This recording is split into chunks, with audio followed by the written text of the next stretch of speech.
नमस्कार साथियों।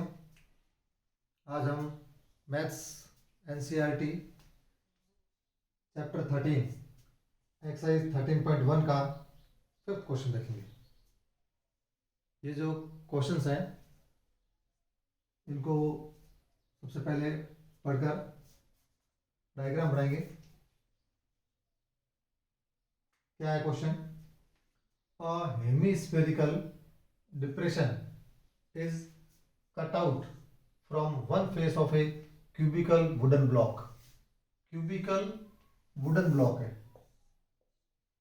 cubical wooden block मतलब जैसे ये क्यूब है, ये बना दिया हमने क्यूब, और इस क्यूब में से क्या किया है, ए हेमिस्फेरिकल डिप्रेशन। ये जो क्यूब है, इस क्यूब के ऊपर से एक हेमिस्फीयर मतलब कटोरी के जैसा एक डिप्रेशन जो है उसको कट आउट निकाल दिया है। जैसे हम यहाँ से देखें तो यहाँ से एक जो है इस टाइप का हेमिस्फीयर जो है वो काट लिया गया है। फिर क्या पूछ रहा आगे? Such that the diameter L of the hemisphere is equal to the edge of the cube. Cube का जो एज है मतलब क्यूब की ये जो साइड है, ये diameter L of the hemisphere है। हेमिस्फीयर का जो डायमीटर है क्या है? एल है। ये हेमिस्फीयर है और इसका जो डायमीटर है मतलब ये यहाँ से यहाँ तक, मतलब यहाँ से यहाँ तक, ये भी क्या है? एल है। तो इसका जो डायमीटर है वो क्यूब के एज के बराबर है, तो ये भी क्या हो गया? एल हो गया। Determine the surface area of the remaining solid. Surface area निकालना है किसका? रिमेनिंग सॉलिड का। क्वेश्चन समझ में आ गया? मतलब एक क्यूबिकल वुडन ब्लॉक है, एक लकड़ी का ब्लॉक है क्यूब शेप में, घन के आकार में इस टाइप का, और बाद में उसके अंदर से एक हेमिस्फीयर मतलब अर्धगोले के शेप का जो है लकड़ी का टुकड़ा, उसको बाहर निकाल दिया। फिर ये पूछ रहा है कि surface area of remaining solid, पीछे जो सॉलिड बच रहा है, पीछे जो ठोस रह गया है उसका सरफेस एरिया निकालो।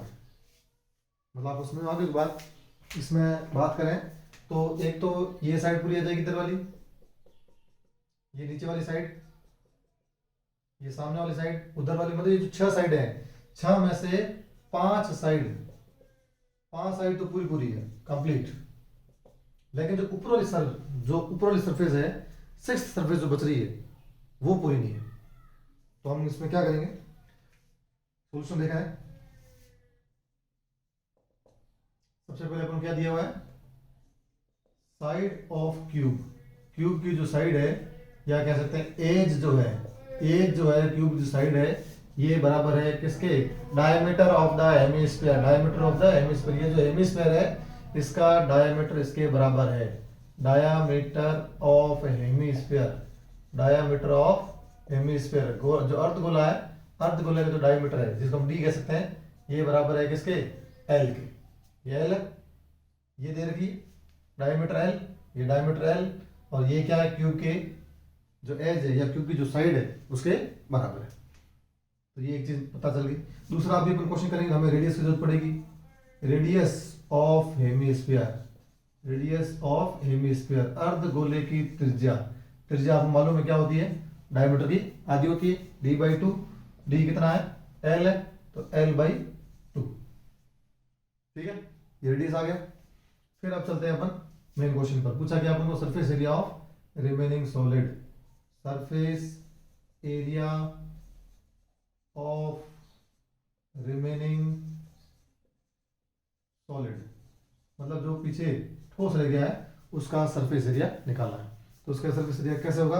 ये जो क्यूब है, इस क्यूब का total surface area, total surface area of cube, घन का संपूर्ण पृष्ठीय क्षेत्रफल। फिर इसमें माइनस करेंगे अपन, क्यों? क्योंकि ये जो टोटल सरफेस एरिया जो क्यूब की है इसमें तो 6 की 6 साइड आ गई। अब 6 की साइड में अपन ने देखा कि ऊपर वाली जो साइड है उसमें से एक हेमिस्फीयर को निकाल लिया, तो ये जो माइनस करेंगे क्या? सिर्फ ये ऊपर वाला पार्ट, क्योंकि सरफेस एरिया तो इसकी सपाट होता ही है, और इसका ऊपर वाला जो सर्कुलर पार्ट है उसको माइनस करेंगे। सर्कुलर पार्ट फिर अब अपन देख रहे हैं कि ये जो अंदर की तरफ ये भी तो गड्ढा हो गया, ये वाला एरिया, ये वाला सरफेस एरिया, मतलब ये भी दिख रहा है बाहर से, इसका भी तो निकालना पड़ेगा। तो इसमें अपन को ये प्लस करना पड़ेगा। क्या करना पड़ेगा? Curve surface area of hemisphere. बस यहां तक जिसने कर लिया है वो क्वेश्चन आराम से कर लेगा। ठीक है, इनमें यही होता है कि किस प्रकार से आप उसको फॉर्मूला सेट करें। सरफेस एरिया पूछा था किसका? रिमेनिंग सॉलिड का। क्वेश्चन आपको समझ में आ गया। वुडन ब्लॉक था पहले किसका? क्यूब। और उसके ऊपर से क्या कर दिया? हेमिस्फीयर, मतलब अर्धगोले आकार का, मतलब एक कटोरी टाइप की जो लकड़ी का टुकड़ा, उसको निकाल के बाहर फेंक दिया। अब वो कह रहे हैं कि पीछे जो सॉलिड बच गया है उसका टोटल सरफेस एरिया क्या है, ये हमें निकालना है। तो सबसे पहले मैंने क्या लिखा? Total surface of cube. इसमें तो ये क्या हो गया? जो ये क्यूब है, इस क्यूब की छह की छह जो साइड्स है उनका क्या आ गया? सरफेस एरिया आ गया। लेकिन हमें मालूम है कि जो ऊपर वाला जो है, यहाँ से हमने जो है गोला कटोरी है वो काट के बाहर निकाल दिया, तो इसको क्या करना पड़ेगा? माइनस करना पड़ेगा। तो ये क्या? एक सर्कल बन रहा है, तो सर्कल बन रहा है, क्या हो गया? Circular part, area of circular part, उसको माइनस करना पड़ेगा। उसके बाद हमने देखा कि ये जो हट गया है, उसके बाद ये जो है ये इस टाइप का बच गया था पीछे, क्योंकि ये कटोरी जब हटी तो पीछे लकड़ी कैसे बचेगी? Circular type, hemi circular. तो ये जो हेमी स्फीयर है उसका सरफेस एरिया भी क्या करना पड़ेगा? ये वाला एरिया जुड़ जाएगा। मतलब एक तरीके से अपन को देखना है कि मान लो इसके ऊपर अपन को कलर करना हो, पेंट करना हो, तो पेंट कहाँ कहाँ करेंगे, वो उसका अपन को एरिया निकालना है। अब इसका फॉर्मूला लिख दो।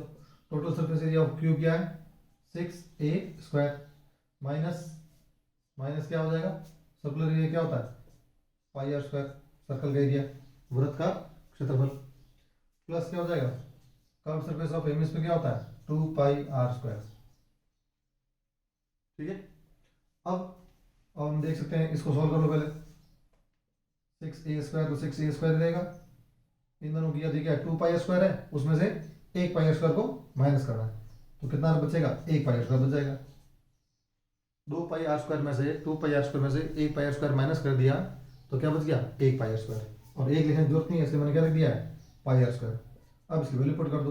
6 या 6 ए क्या है? एज है किसकी?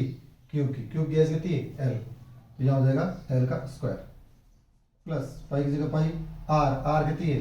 ये एल थी और ये l/2, ये रही are, radius of hemisphere l/2, तो यहाँ आ जाएगा l/2 और उसको स्क्वायर है तो ये हो जाएगा square 6l² plus pi L का स्क्वायर, l² अपॉन 2 का स्क्वायर 4। अब इसमें अपन देख रहे हैं l² कॉमन आ जाएगा, l² कॉमन आ गया, पीछे बच गया 6 प्लस पाई/4। l² इसमें से आ गया, यहाँ बच गया 6 प्लस का प्लस, l² बाहर आ गया तो बच गया पाई, 4 का 4। अब इसके आगे कोई यूनिट तो दी नहीं है l के आगे, तो यूनिट नहीं है तो आप इसको यूनिट स्क्वायर कैसे लिख सकते हो? यूनिट स्क्वायर, ये इसका क्या आ गया? सरफेस एरिया, और एरिया में स्क्वायर होता है। तो ये हो गया अपने क्वेश्चन हो गया।